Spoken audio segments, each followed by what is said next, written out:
Hi friends, இதான் நம்மளோட first video நம்ம சேனலில். என் பேர் தான் இந்தலாஷி.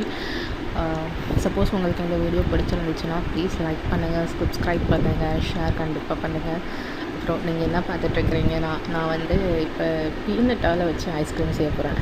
நான் வந்து ஷாக் ஆகிட்டீங்களா? பீனட்டால் ஐஸ்கிரீமா அப்படின்னு.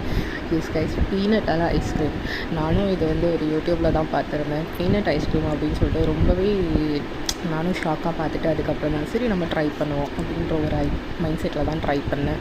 ஸோ இந்த மாதிரி தான் நம்ம பீனட்ஸை ஃபஸ்ட்டு ரோஸ்ட் பண்ணிக்கணும். ரோஸ்ட் பண்ணி இப்படி தோலை ஃபுல்லாக எடுத்துகிட்டு இப்படி கிரைண்ட் பண்ணணும். கிரைண்ட் பண்ணதுக்கப்புறம் இந்த மாதிரி ஃபஸ்ட்டு துரன்னு கிரைண்ட் பண்ணிவிட்டு அதுக்கப்புறம் அதில் கொஞ்சமாக பால் அண்ட் சுகர் நம்மளோட தேவையான அளவுக்கு நம்ம அதை ஆட் பண்ணணும். அதுக்கப்புறம் அதோட கன்சிஸ்டன்சி பாருங்கள், கொஞ்சம் திக்காக தான் இருக்கணும், வாட்டரியாக இருக்கக்கூடாது.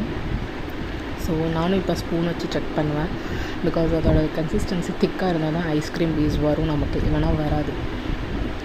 ஸோ இந்த மாதிரி நம்ம வந்து செக் பண்ணிவிட்டு அதுக்கப்புறம் உங்களுக்கு மில்க் ஆட் பண்ணணுன்னா நீங்கள் இன்னும் கொஞ்சம் ஆட் பண்ணிக்கலாம். அதுக்கப்புறம் என்கிட்ட வந்து இந்த மாதிரி ஒரு ஐஸ்கிரீம் மேக்கர் இருந்துச்சு. உங்கள்கிட்ட இல்லைனாலும் நீங்கள் ஒரு கிளாஸ் யூஸ் பண்ணிக்கலாம். கிளாஸோ வேறு ஏதாச்சும் ஒரு சின்ன கப்போ, paper cup, paper tea cup அந்த மாதிரி இருந்துச்சுன்னா அது கூட யூஸ் பண்ணிக்கலாம்.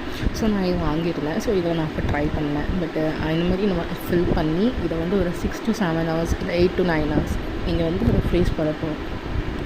எனக்கும் ரொம்ப பயமாக தான் இருந்துச்சு. என் சிஸ்டர் ரொம்பவே ஆர்வமாக இருந்துச்சு, இது நல்லா வருமா வராதா அப்படின்னு சொல்லிட்டு. இப்போ நம்ம இதை ஃப்ரீஸ் பண்ணிட்டோம். 6 to 7 hours மேலேயே ஆகிடுச்சு. பார்ப்போம் இது எப்படி வருது அப்படின்னு சொல்லிட்டு. இப்போ நான் வந்து அதை எடுத்துகிட்ருக்கிறேன் ஃப்ரீசர்லேருந்து. இது ஒரு 5 to 10 minutes அப்படியே விடணும். எடுத்து நான் வச்சுருக்கிறேன் ஒரு 5 to 10 minutes. அது ஃபுல்லாக தான் இருந்ததுக்கப்புறம் எடுத்து பாருங்கள், இவ்வளோ சூப்பராக வந்திருக்கு. அந்த டேஸ்ட் கூட பண்ண ரொம்ப சூப்பராக இருந்துச்சு. Please try and subscribe also.